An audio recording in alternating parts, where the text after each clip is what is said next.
measurements which have been performed. This is typical, the behavior of the cross-section as function of the scattering angle. So this is normalized to a so-called standard dipole form.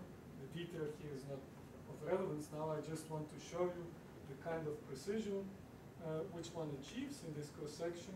And from these cross-sections at different energies, which is shown here, one has achieved a measurement of these form factors and of the proton radius to better than 1%. So I will show you the number in a moment.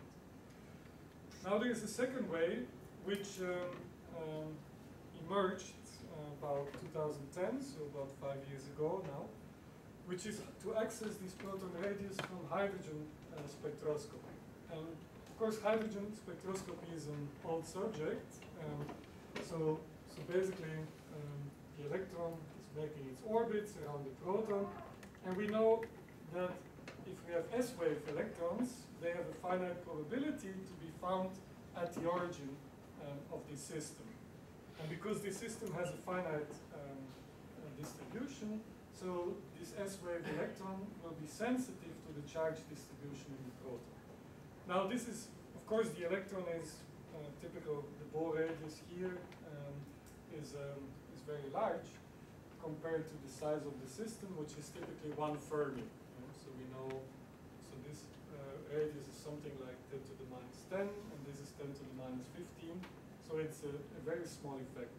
But now, if we have a muon, and so just replace an electron by a muon, which is 200 times heavier, so we know the Bohr radius scales inversely proportional to the mass. So the muon will be drawn 200 times closer to the charge distribution. And so if this muon is now in an S wave, it will have much higher sensitivity to the finite charge distribution. So that's why this muonic hydrogen has been proposed for many, many years as a way to access this distribution with higher precision. It has not been possible technically to realize this until about 2010. And let me just show you so how these experiments are being done, so what is being measured. So this is the hydrogen spectrum, but now for if you replace an electron by a muon, so of course the spectrum by itself is the first approximation the same, but the corrections are quite different. So what we have here is that for the n equal 2, so the 2s1/2 and the 2p1/2 levels, and then the 2p3/2. So in the normal hydrogen, there is a big split between the 2p3/2 and the 2s1/2 and the 2p1/2. So the difference between 2p1/2 and 2s1/2 is the lamp shift. So in this case, for the muonic system, the lamp shift is much bigger than the fine structure, so which is coming from the Dirac theory. So just to show that, yeah, for the muonic hydrogen, the spectrum looks somewhat different. And so this muonic hydrogen lamp shift actually, so this big number here, so I will use some units. So let's just discuss electron volt units. So this is 206 milli electron volt, just to give you an idea of the size. So it's absolute numbers, of course, it's relatively small, but we will see this 206 is a huge number, relatively speaking. So this is due to the vacuum polarization, and I will show you this in a moment, which makes this 2s level dropping by about this 206 milli electron volt. Now, experimentally, so I've shown here a number of levels with, which have a different value here of f. Well, what is measuring is transitions between so-called hyperfine levels, because what one measures in experiment is the total angular momentum, which is the sum of the muon and the proton. And if one has 1/2, then you can get total angular momentum 0 or 1. And if you have 3/2, you can go up to 2. And here you can have 0 and 1. So these are the real measurements which one is making. And two of these measurements which have been realized recently are shown here by these two colors. And from a difference of these measurements, one can then extract the lamp shift. So the lamp shift, properly speaking, is the difference between this level and that level. And now, as I alluded to in the previous slide, the finite size of the proton charge distribution will shift the S-wave states in contrast to the P-wave states, because for the S-wave states, the muon has a finite probability to be at the origin, and that's the difference here between the black and the red curve, red line. So this is this is here shown in absolute numbers to give you an idea of the effect. This is 3.7 millielectron volt. Again, to compare with the 200 millielectron volt, it's a relatively small shift, but one knows it with very high accuracy. So I will show you the accuracy in a moment. So how do we understand this shift? So at leading order, it's a quantum mechanics calculation, actually. So one can understand it just by having a one-photon exchange between the muon and a proton. And one-photon exchange in perturbation theory, as we know, will not give a bound state, of course. But the corrections to this bound state, so the hydrogen problem basically, the corrections can be treated perturbatively. So that is why when we solve for the hydrogen problem, so the electron or the muon sitting in a Coulomb potential, so we basically have a point particle here, and this is given by a term which is gamma mu times the 1. So 1 is just the charge. So if we know the bound state problem, and we want to check for corrections to the bound state problem, we have to subtract here the charge, and then we look for the finite size due to the form factors F1 and F2, as I've shown you before.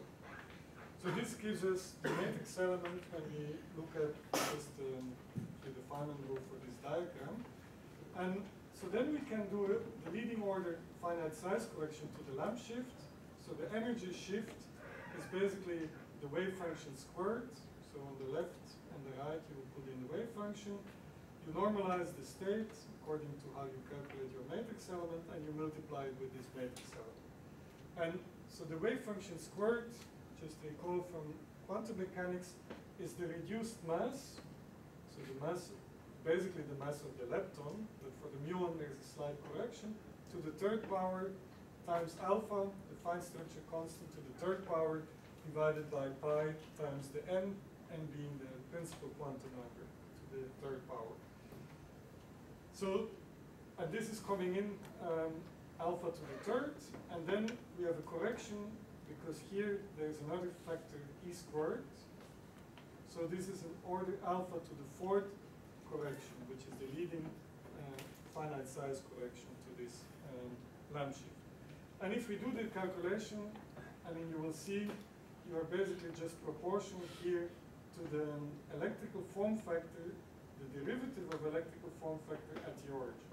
So it's basically coming from these two terms when you do the calculation. And given the expansion I've shown you before and putting in the factors, it's proportional to the charge radius squared of the proton. So this result actually has been obtained the first time already quite some time ago, so by Karplus, Klein, and Schwinger in 1952. And so let me now show you the full calculation, and I will go in the details, show you how one obtains this, but this is the result here first. So the total correction to the lamp shift is a number which is 210 millielectron volts, and then there's a correction, it's basically this term here, if you plug in the numbers, so proportional to the charge radius squared, this is 3.7, this 3.7 millielectron volt correction compared to 210. So it's a relatively small effect, it's like something like 2%, 1.5 to 2% correction. And then there, of course, further correction terms. This is here labeled by R cubed 2. The 2 stands for the fact that one can have two photon exchange. And the R cubed, I will show you, is because it's a radius to the third power, which is entering here. And so these are corrections which are of the order alpha to the fifth. So this is a correction of the order alpha to the 4th, and the next terms are alpha to the 5th. And compared to this one, so this is about 3 millielectron volt, this is 30 microelectron volt. So, so it's about 1% of this one. So it's a relatively, yes, it's 1% of this one. Which you can understand that it's something of the order 100 because there's an extra factor alpha, this term relative to that term. Now I should.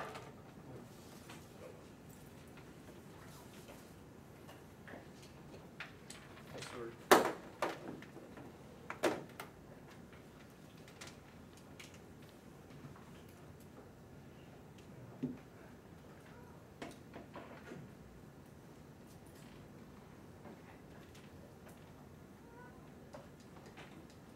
So, now before showing you the results, let me just, in one slide, give you the principle of this experiment, which is actually quite involved and very nice experiment, which has been done at PSI, which is in Switzerland, and Randolph Pohl and Aldo Antonini. So there are 2 publications in Nature and in Science on this. So typically what is being done is, so muons are being accelerated and are slowed down in a trap, and they're basically captured in this trap, and they're captured in a high level, so n typically like 14 or so, very high level, and from this high level, 99% of the muons just cascade down to the ground state. 1% will go into the 2s level, which is a metastable level. So typically it will live the order of microseconds. So, so the muon, as we know, will decay, of course, by itself. But during the lifetime of this level, most of the muons will stay there. Now, and these prompt, so-called prompt photons here, which is X-ray photons, they give you, so what is measured are these photons in the detectors. So they give you a signal, which is basically like a start. And then one is shining a laser on this system because one wants to induce the transition 2s to 2p. So this 1% of muons who are here, one likes to induce the transition to the 2p level, and one is tuning the laser until you find this exact transition, and then once it reaches the 2p level, it will cascade then down to the 1s level, and this will give you a delayed signal of photons. And this is shown here by the red. And this is the time delay, the time spectrum here between the prompt photons and these delayed photons. So if you see delayed photon peak, it means your laser was tuned at the right frequency. And so this is here then the basically the resonance spectrum one sees as function of the laser frequency. So one sees a very nice resonance here, which corresponds to the 2s to 2p level. Now, okay, this looks all nice when you see it like this. I asked the spokespersons, it took them several years, and they were quite desperate to, because they didn't see any resonance. And the reason why they didn't see any resonance is they were sitting, the electron scattering radius was predicting, if you translate this into a frequency, was predicting a frequency around here. So they were doing experiments 3 sigma away from this point. They didn't see any. And it was, he told me it was in 2010, and they had one more beam time, which was like 1 week, and it was towards the end of that last beam time they had at PSI, and they hadn't seen anything, that there was a meeting, and they were deciding, based on some theory work, which suggested that the radius could be somewhat larger, which translated here into frequency, meant actually a smaller frequency, that the radius might be here. So the decision of them was to, let's do measurements further in this direction, maybe we are just missing. And then, yeah, I think it was Aldo Antonini who was just having this gut feeling. He said, okay, let's do exactly the opposite. what the collaboration decided. And they were actually, they could do it because it was a night shift and they were sitting there together. And so sometimes, don't do what people tell you to do. And especially not what theorists tell you to do, because it was the theory actually suggesting them to go in the wrong direction. So they were going the opposite direction, and they had immediately they saw 2 points here, very high up, and of course then it triggered the thing. And so it's really because this peak was so unexpectedly far away that they couldn't see it. Okay, now let me quantify this for you. So what is shown here is the proton charge radius in Fermi. So basically this is what is known from electron scattering, the first 3 points. So this was some older measurements, which is here labeled by Qed al. And then the most recent measurements at Mainz, Mani, this is from 2010 also, and 2013. And from Jefferson Lab are in nice agreement here. They give a radius around 0.88 Fermi with a precision of like 0.5%. And then what is labeled by co-data is a combination of extractions from electron scattering and from electronic hydrogen spectroscopy. So as I was telling you, in electronic hydrogen, the effect is very small, but of course the effect is measurable. It's just it's not measurable with such a good precision. So the precision actually is comparable with electron scattering. So electron scattering and electron hydrogen spectroscopy give you a nice agreement around 0.88. And this is here, these new experiments from ionic hydrogen. So they're just these points, and if you wonder why there are no error bars, it's because the error is so small. So it's 0.84 Fermi, but the precision here is below 1 per mil. So here it's 0.5%, here it's 0.5 per mil. So it's 10 times more precise than these ones. And okay, this would be great, of course, if you have a new tool which is more precise, but there is the problem, if you quantify it, it's nearly 8 sigma different. So and this gives rise, of course, to a lot of debate. So the papers in Nature, Scientific American, and even the New York Times actually had a cartoonist. They didn't tell him actually probably what's the origin. So he was just thinking the proton has a size problem, and that was his interpretation of it. Okay, so what does it mean? So yeah, there have been, I think, there have been more than 100 papers over the last few years, and I like this picture here because it describes kind of the situation. Yeah. So this is by a Dutch graphics Escher, who made these impossible, so-called impossible pictures. So where you have, when you look at the corner of this picture, everything looks perfectly fine. But if you try to combine the two, then you have these impossible perspectives. And, so when you look each experiment separately, and I will demonstrate it to you, each experiment is consistent, but the two, if you try to bring it together, it doesn't make sense. Yeah. There have been several workshops. Actually, in Mainz we had ourselves a workshop, and I'd like to use here the opportunity to advertise that there is a theory institute in Mainz which is functioning along the lines of the INT in Seattle. Just started a year and a half ago, and so everyone who has a proposal for a physics conference or workshop can submit these proposals typically beginning of the year. And so there was, for instance, there were 8 workshops I think this year, and one was on the proton radius puzzle in June, one was on the anomalous magnetic moment of the muon, for instance, in April. So there are several also in particle physics. So just. So this is different from the Helmholtz Institute? This is different. Yeah. It's a cluster of excellence. Yeah. So let me also mention that in this field, several new experiments are underway and are planned to shed some further light, and I will also come back to this. Okay, so what could it mean, this big difference? So let me show you this formula once more. So this formula, which has all the corrections in it, so I will explain you these corrections in a bit more detail.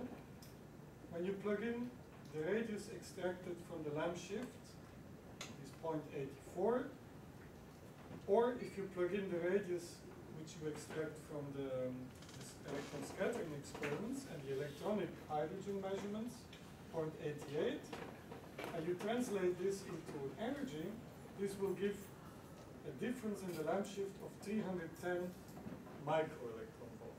So it sounds like a small number, of course, but the precision is 2 microelectron volt. So it's a hugely precise number.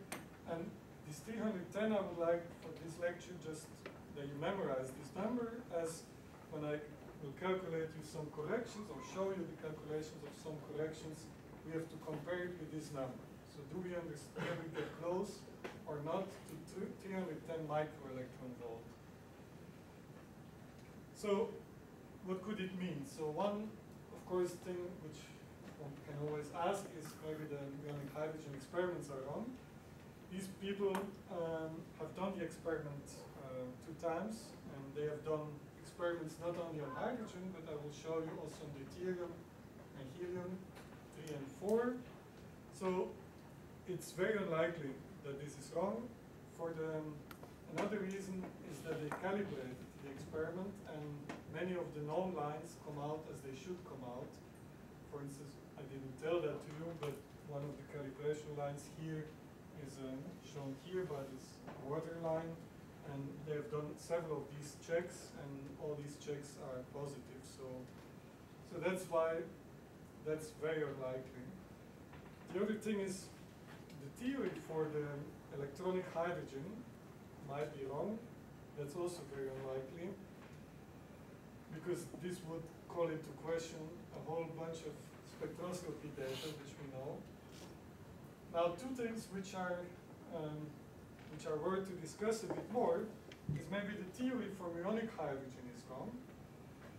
And so why, okay, when we say we have a very good confidence of electronic hydrogen, why do we doubt ionic hydrogen? In the end, it's just changing the mass.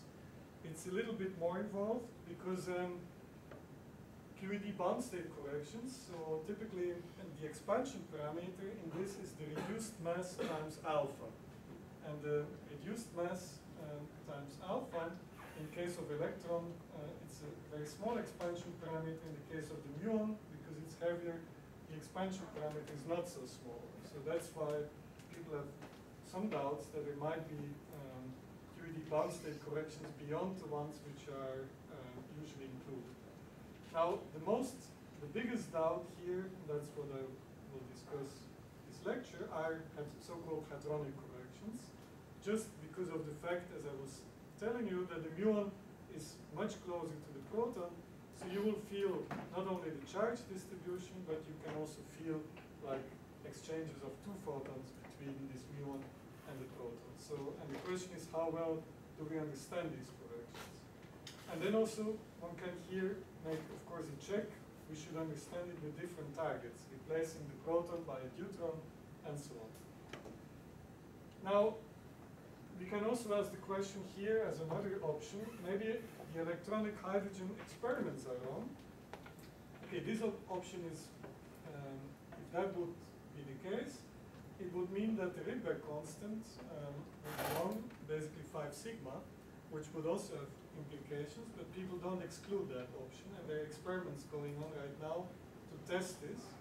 But because we know that the electronic hydrogen spectroscopy is in agreement with electron scattering, simultaneously also the electron scattering experiments should be wrong. Also here, there is some doubts because it's a very precise question, so radiative correction should be understood to better than 1%. Also here, 2 photon corrections, and the question is how to extract the radius. In principle, you should take a slope at the origin. People do this at Q-squared values, which are typically 10 to the minus 3 GeV squared. But the question is 10 to the minus 3 GeV squared close enough to 0 or not? So this extrapolation is also an issue. Now, if none of these comes out, of course, standard model is wrong. okay, with wrong, what is meant here is that there might be physics beyond standard model explaining this, and I will also come back to that in a moment. Okay, let's just, for the sake to understand the size of these corrections, let me explain you the basic QED corrections, which are all well understood. They have been calculated some time ago, and I can assure you everyone working in this field has redone these calculations. It's not so complicated, it's up to at most 2 loop calculations, and you can basically, these are exercises for quantum field theory class.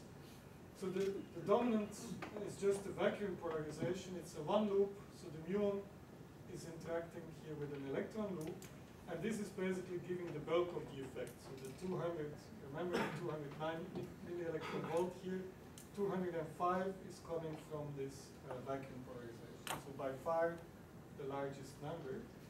If you go to the 2 loop electron results, so you have always electron loops here, but now either here with a photon in between, or just 2 bubbles one after the other. This gives you, typically, one is already down by a factor 100 roughly, 1.5 millielectron volt. And if you look here at the reducible to vacuum polarization correction, it gives you already 0.15 millielectron volt. So let's just recall, I was saying the difference between the 2 radii is 310 microelectron volt, which is 0.3 millielectron volt. So we see already here, this well-known correction is already smaller than the effect we would need, which is 0.3 millielectron volt. Now you can do the same with the muon, so replacing the electron by the muon, but the muon is much heavier, so if you calculate loop diagrams, they will be suppressed. And just to give you an idea here, for the leading diagram, this is 0.6 millielectron volt. So this is only 2 times bigger than the effect. Of course, we know this very well. And if you calculate the 2 loop with muons, this is already very, very smaller. Of course, in these works, there is a whole set of other QED corrections which have been calculated. But I can tell you all the other corrections which are not shown here are of the order typically 5 microelectron volt or smaller. So which means they're much, much smaller than 0.3 millielectron volt, because that's the discrepancy we're looking at. So from the QED side, there's only these leading corrections which are of relevance here. Now, of course, there are hadronic corrections, so how well do we know those? And I showed you the leading correction is of order alpha to the 4th, so the next one of order alpha to the 5th occurs if you exchange with the muon 2 photons with the nucleon. And if you exchange 2 photons, you are not coupling anymore to a form factor, but you are coupling to a structure function. Now, there's one advantage, so this looks that it will become very complicated, but there's one big advantage, which is that the momentum transfer in the electron or the muon, here in this case, is basically at rest in an atom. And the momentum transfer is typically proportional to the reduced mass times alpha. That's when you calculate the average momentum in the hydrogen, so it's which is transferred, it's mu times alpha. So it's an effect which is 1 order higher in alpha. It would be an effect of the order alpha to the 6th, the momentum transfer. So you can assume, if you are only after alpha to the 5th correction, you can assume that this momentum is equal to that momentum, which means there is no momentum transfer to the proton. And this simplifies a lot, because in such a box diagram, this momentum is equal to that momentum. So it's a so-called forward box. Okay, you can do a non-relativistic calculation. This was done in around 1980 by Fryer. And this calculation assumes that this blob is just a proton and making a non-relativistic expansion. And you can show that basically what it corresponds to, this photon sees